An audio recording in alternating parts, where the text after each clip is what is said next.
Signed the papers at 11:47 at night, sitting at my kitchen table in the dark, with only the light above the stove on. My lawyer had driven out to Oakville specifically for this. She brought her own notary. The pen scratched across the page, and that was it. 41 years of mortgage payments, of fixing the roof in 1998, of refinishing the hardwood floors myself over 2 weekends, when my knees still let me do that sort of thing. All of it locked up tight where my son-in-law couldn't touch it.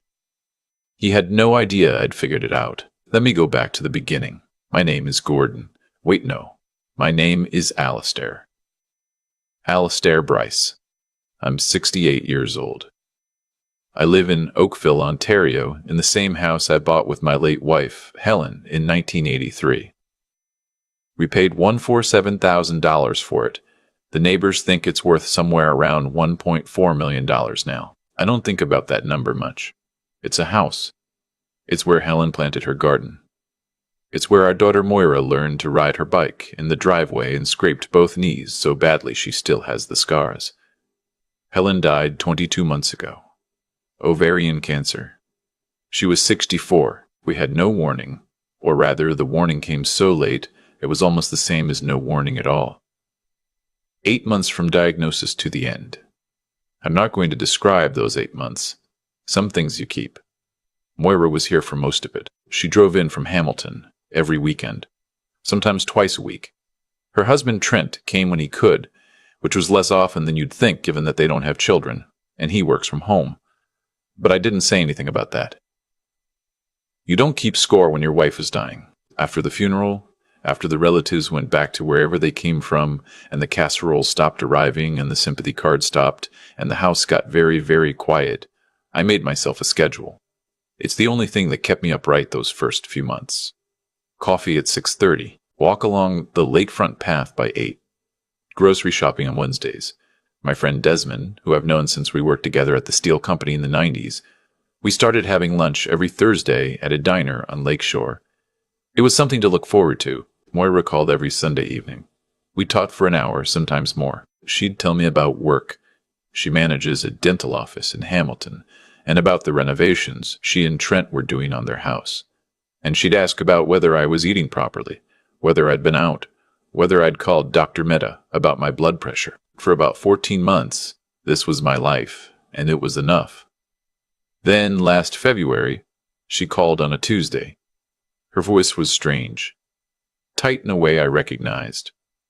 It's the same voice she had when she was a teenager and had to tell me something she'd been putting off. "Dad," she said, "Trent and I need to talk to you about something." My first thought was that they were separating. They'd had a rough patch a few years back. Nothing they told me directly, but you notice things the way people talk around each other on the phone. The silences. But it wasn't that. We're in trouble financially, Moira said. Real trouble. Trent had been contracting for a tech firm out of Mississauga for 3 years. The contract wasn't renewed in January, no warning. He'd been applying since then. But the market was bad, really bad, and nothing had come through. Meanwhile, Moira had taken a pay cut at the dental office when they lost 2 of their dentists to a corporate chain and the practice shrunk, and their variable mortgage rate had adjusted twice in the past year. "How much are we talking?" I asked. There was a pause. "It's not just money, Dad." She explained it carefully, the way you explain something when you've practiced it. They couldn't keep the house in Hamilton, not with the mortgage payments and Trent out of work. They'd been thinking about options. And the thing was, I was alone in this big house, 4 bedrooms, only me, and I wasn't getting younger. And wouldn't it make sense if they moved in for a while? Help with expenses, help around the house. Trent could fix the things that needed fixing, and I wouldn't be alone. I sat there with the phone pressed to my ear, and I thought about how quiet Sunday afternoons were. "Let me think about it," I said. I thought about it for a week. I called Desmond and had lunch twice that week instead of once. I didn't tell him what I was considering. I just wanted to be around someone who knew me well. In the end, I said yes. They moved in the first weekend of March. The first few weeks were fine. More than fine, honestly. Moira cooked on weeknights. The house smelled like food again. I could hear someone else moving around upstairs, and I hadn't realized how much I'd missed that. Just the sound of another person in the house. Trent was helpful enough in a general way. He fixed the gate latch that had been sticking, set up a new router so the internet worked in the back of the house. He's tall and broad, one of those men who takes up a lot of space in a room and seems to know it. Small things started bothering me maybe 6 weeks in. I noticed that the mail was often already opened on the front table when I got to it in the morning. When I mentioned it, Trent said he'd been sorting it, making sure my bills were organized. I told him I'd been organizing my own mail for 50 years, and that was the end of that conversation, or so I thought. I noticed Moira asking about my RSP twice in 1 week. Casual questions slipped into other conversations. How much was in it? Whether I'd looked at it lately? Whether I'd thought about what I'd do with it eventually? I noticed Trent spending time in my office, not doing anything obvious, just often seeming to be in there when I'd walk past. He said he used it to take work calls because the reception was better near the window. The window in my office faces the side of the neighbor's house. There's nothing special about the reception there. I noticed Moira stopping conversations when I came into the kitchen. Not every time, but enough times that I started noticing the silence before she continued. I told myself I was being suspicious, that they were stressed, that financial pressure does things to people, that Moira was my daughter and I knew her. I knew her. The thing that changed everything was a Thursday. I'd come back from lunch with Desmond earlier than usual because he had a physiotherapy appointment. I let myself in through the side door and Trent didn't hear me. He was on the phone in the kitchen, standing at the counter with his back to the hallway. Just needs to understand it's the simplest way to do it, he was saying. A joint account would be the first step. Once his name's on it with mine, I can manage things from there. He's been agreeable. He's not the type to make a fuss.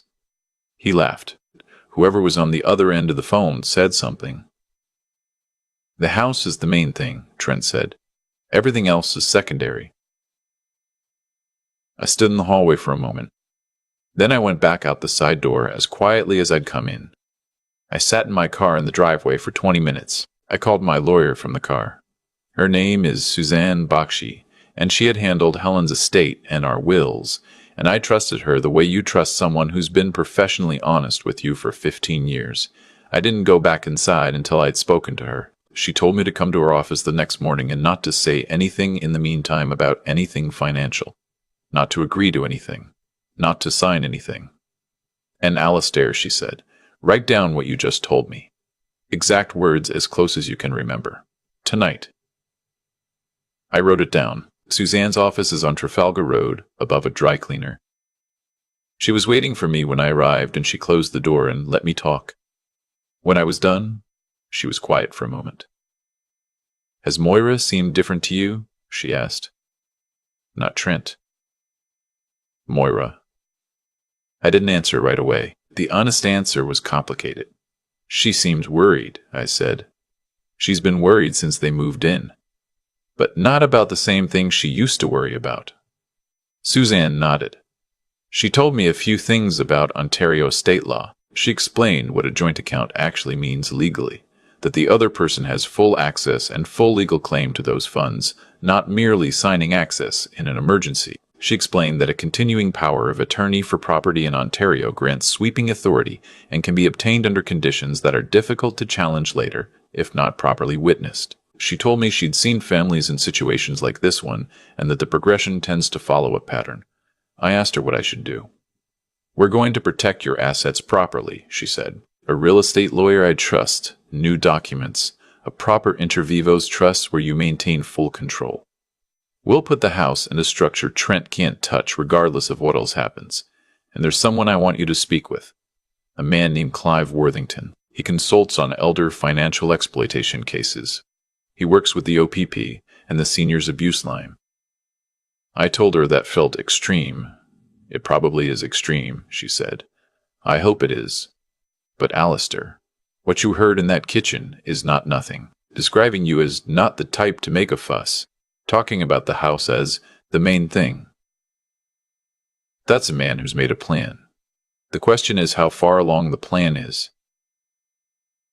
I met Clive the following Monday at a coffee shop on Spears Road. He was in his late 50s, Retired OPP, patient in the way that only certain kinds of experienced people are patient. He let me talk for a long time without interrupting. Afterward, he said, "Tell me about Desmond. My friend? You mentioned Trent's made comments about him." I had mentioned it almost in passing. A few times, Trent had said things about Desmond.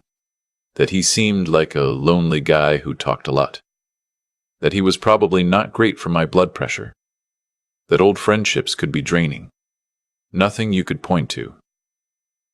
The kind of thing that slides past you, unless you're looking for it. Classic soft isolation, Clive said. Subtle enough that you don't notice it as a pattern. Significant enough that it has an effect. How often are you seeing Desmond these days compared to when Moira and Trent first moved in? I counted. It had gone from weekly to every other week. There had been 2 Thursdays in a row where something came up. "Let me ask you something directly," Clive said.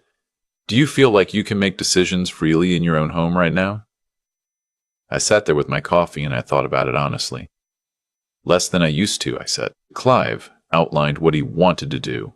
He wanted to place 2 small audio recording devices in the house. Under Ontario law, one-party consent applies to private conversations. Since I lived there and consented, the recordings would be legal. He also wanted me to keep a written log, daily, of any conversations or incidents that seemed relevant. Dates, times, exact words where possible. "And don't change anything," he said. "Don't act differently. Don't confront anyone. Don't mention Suzanne. Just watch." For 3 weeks, I watched. I came home from the lakefront walk one morning, and I made myself a coffee, and I sat at the kitchen table, and I read the paper, and I was as ordinary as I've ever been in my life. And that evening, from the small device Clive had placed behind a bookshelf in the living room, we recovered 47 minutes of conversation between Moira and Trent. I listened to those recordings, sitting in Clive's car in the parking lot of a Canadian Tire in Mississauga on a rainy Thursday afternoon. Clive played them on a laptop. He'd made written notes alongside the timestamps. The first thing that hit me was Moira's voice. It was still her voice. That's what I wasn't prepared for. It was my daughter's voice, the same voice that called me every Sunday, and she was talking about the assessed value of the house and whether the market would hold through autumn. Trent did most of the talking. He had a plan, and it had steps. The first step was getting me added to a joint checking account at the bank, or rather, getting himself added to my account, which he intended to frame as a safety measure. He had already spoken to someone at a branch. He'd mentioned to the person that his father-in-law was getting on in years and sometimes confused about finances. That last part landed like something cold on the back of my neck. I was not confused about my finances. I have never been confused about my finances. The second step in Trent's plan involved a financial advisor he knew who apparently specialized in helping families restructure assets when an elderly parent was involved. The framing throughout the recording was always about helping me, protecting me, doing what responsible family members do. But the beneficiary of every plan they discussed was not me. Moira said at one point quietly, "What if he doesn't go along with it?" Trent said, "He'll go along with it. He wants to believe we're here to help." People want to believe that about their kids. He's already halfway convinced himself everything is fine. Moira didn't say anything after that for a while. I listened to that, and I looked out the rain-streaked window of Clive's car at the parking lot. And I thought about a Saturday afternoon in 1991 when Moira was 7 years old and she came into the kitchen crying because she'd broken her friend's toy and didn't know how to tell her. And Helen and I sat with her at the table and talked through what she should do. And she cried. And then she nodded and she went and told her friend and came home lighter. I raised her. I was there for that. I said to Clive, "Is there any chance I'm misreading this?" He said very gently, "No." We recorded for 3 more weeks. By the end, Clive and Suzanne between them had documentation of a clear and consistent pattern.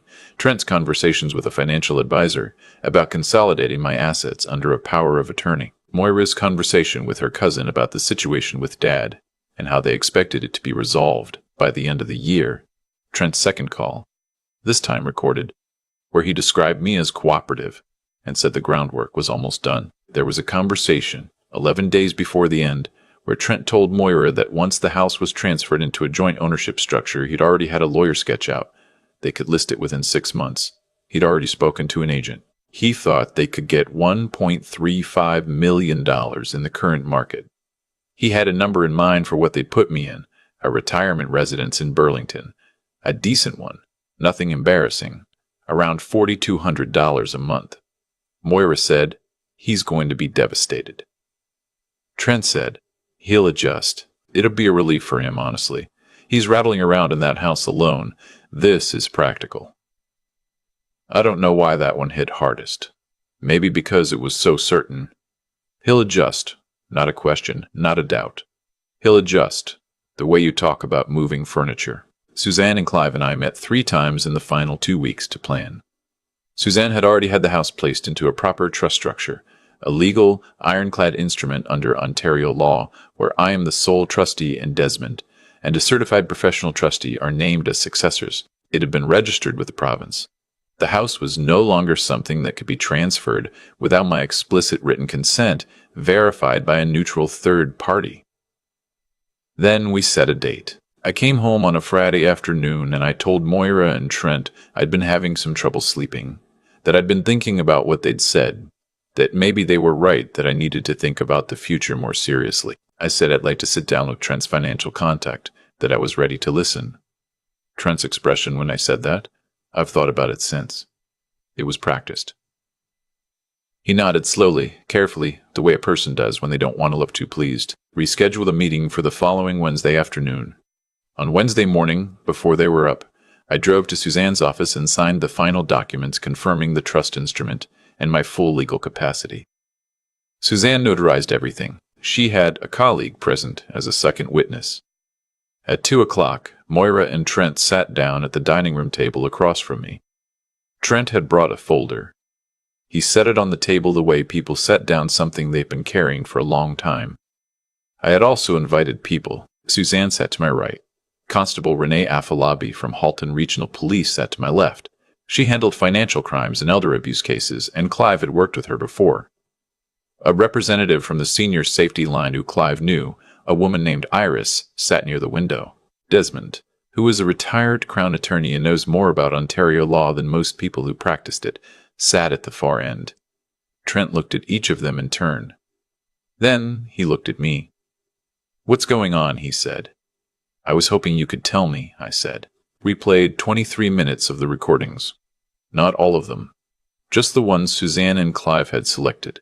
The clearest, the most specific. The ones that left the least room for alternative interpretation. Moira started crying at the third recording. Not performative crying. She went very still and then her face did something, and she started crying quietly into her hands. I looked at her and I felt something I didn't expect, which was grief. Not anger. Grief. Like something had already ended and I was only now catching up to it. Trent tried several things. He said the conversations were out of context. He said he'd been stressed and talking out loud about options, not making actual plans. He said he was trying to protect me. Constable Afalabi listened to all of it without expression. When he stopped talking, she said, "Mr. Malov, Trent Gallagher, financial exploitation of a person 65 years or older is an offense under both the Criminal Code of Canada and the Ontario legislation governing elder abuse. Depending on how the Crown assesses the evidence, you may be looking at charges of fraud and breach of trust. I'd recommend you speak to a lawyer before saying anything further." Suzanne handed him and Moira each a formal notice. They had 2 weeks to vacate. All documents they had accessed or photographed from my office were to be inventoried and returned. The joint account Trent had been attempting to arrange had been flagged with the bank and frozen pending review. Moira looked up from the notice. She looked at me, not Trent. Just me. "Dad," she said. "I'm sorry. I didn't say anything." They were gone by the following Saturday. The criminal process in Ontario moves slowly. I was told that up front. Elder financial exploitation cases often do, particularly when no money has actually been transferred yet. After several months, Trent was charged under the criminal code with fraud with counseling a person to commit fraud in relation to the financial advisor conversations. His lawyer negotiated. The result was a conditional sentence, 3 years of probation, restitution of my legal costs, which came to just over $12,000, and a mandatory program through the John Howard Society focused on financial accountability. No custody. Suzanne told me that was standard for a first offense where the scheme didn't succeed. The system acknowledges what almost happened, not what didn't. Moira was not charged. The recording showed someone who went along, who didn't stop it, but who also flinched at several key moments. Constable Afolabi explained the threshold for charges and where Moira fell relative to it. I understood. Legally. I'm still working out what I think about it in other ways. I have not spoken to Moira since they moved out. She sent a card in October. Handwritten. 3 pages. She didn't make excuses. She said she knew she'd failed me. She said she'd been somewhere dark and had let Trent make her smaller than she was. She said she didn't expect forgiveness, only wanted me to know that she saw clearly now what had happened and that she was ashamed. She's in therapy. She and Trent are separated. The card is in the kitchen drawer. I haven't thrown her away. My mornings are the same as before. 6:30 coffee. The walk along the lake. Desmond on Thursdays, reliably, no canceled weeks. I'm back at the library Wednesday mornings, shelving returns in the local history section, which I find more satisfying than I can reasonably explain. The house is quiet, the way it was quiet before, except now, the quiet feels different. Before it was a quiet that had a hole in it, the shape of Helen, the shape of all the sounds that used to be in the house and weren't anymore. This quiet is complete. Everything in it belongs to me. I'm 68 years old. The house is in a trust. The papers are signed. Desmond and a licensed trustee in Toronto are the successors, and there are more legal obstacles between my assets and anyone with bad intentions than most people will encounter in a lifetime of financial planning. Suzanne spent 3 months making sure of it. My son-in-law thought I didn't understand what was happening. He thought I was a man who wanted to believe things were fine and could be managed because of that. He thought the house was close enough to his that he could simply wait. He was wrong on all of it. I sit on the back porch now in evenings when the weather allows it. Helen's garden has got away from me somewhat. I won't pretend otherwise. The hostas are fine, but the roses need attention. I haven't had the heart to give them yet. Maybe in the spring. There's a bench she picked out at a shop in Niagara-on-the-Lake years before she got sick. Teak, very solid, and I sit on it and I drink my tea and I watch the yard go dark and I think about what it means to protect something. The house is mine. It was always mine. The difference is that now no one can argue with the paperwork. If you're watching this and something in it felt familiar, not in a general way, in a specific way, in the way where you recognized a voice or a conversation or a particular kind of silence, then please hear this. What you're feeling is probably right. People who love you do not describe you as cooperative. People who are helping you do not calculate what they'll get when you're gone. Trust your instincts. They exist for a reason. Get a lawyer who works for you, only you, not the family, not the situation, you. Talk to someone outside the house. Document what you're seeing. Do it before you need to. I wish I'd moved faster. I was lucky the plan hadn't gone further before I heard what I heard. Not everyone is that lucky. I protected myself. I did what I had to do. And I would do it again. Some things you don't compromise on. Your home is one of them. Your sense of yourself, who you are, what you built, what you're worth, that's another. No one gets to decide that for you. Not for money, not for anything. I'm still here. It cost me something I haven't finished grieving, but I'm still here. I've had a lot of time to think about cause and effect since all of this ended. Not in any mystical sense. Just the plain, ordinary way that choices accumulate into consequences, the way water finds the lowest point, eventually no matter what's in the way. Trent made a series of choices, each one small enough on its own to seem reasonable. Move in to help. Ask questions about finances. Frame every conversation around concern. Position himself as the responsible one, the practical one, the one who was simply doing what needed doing. Each individual step was defensible. Taken together, they formed something else entirely, and the thing about patterns is that they don't care whether you name them out loud. They exist regardless. What I keep coming back to is this. He chose to treat me as a problem to be managed rather than a person to be respected. That choice had a logic to it, and the logic ran all the way to its conclusion. It just didn't run the direction he expected. Because I made choices too. I chose to listen to the discomfort I felt. Instead of talking myself out of it, I chose to call Suzanne from a parking lot rather than go back inside and pretend I hadn't heard what I heard. I chose to sit across from Clive and be honest about how much my own instincts had already been telling me. Those choices also accumulated. They also found their conclusion. I don't think what happened to Trent was punishment in any designed sense. I think it was outcome. He built a structure on the assumption that I was passive, credulous, and desperate for connection. When that assumption turned out to be wrong, the structure had nothing to stand on. That's not justice from the outside. That's just what happens when a plan meets reality. The harder thing is Moira. I raised her to be honest. I sat with her at a kitchen table when she was 7 and talked her through why telling the truth, even when it was embarrassing, was the only way through. She knew that. And she still went along with something she knew was wrong for long enough that it mattered. That's not Trent's doing entirely. She made her own choices. What I've had to accept is that love, real love, doesn't exempt people from their own failures. I loved her through all of it. I still do, in whatever complicated form that takes now. But love isn't the same as trust, and trust has to be rebuilt from something actual, not from sentiment. The 3 things that carried me through this were simple enough that they almost sound inadequate when I say them out loud. I paid attention. I asked for help from people who weren't emotionally involved. And I acted before I was certain, because waiting for certainty would have been waiting too long. That's the whole of it, really. Not cleverness. Not luck, though. There was some of that. Just the willingness to take seriously what I was seeing and to do something about it before it was too late. The house is still here. Helen's bench is still in the garden. The paperwork is in order.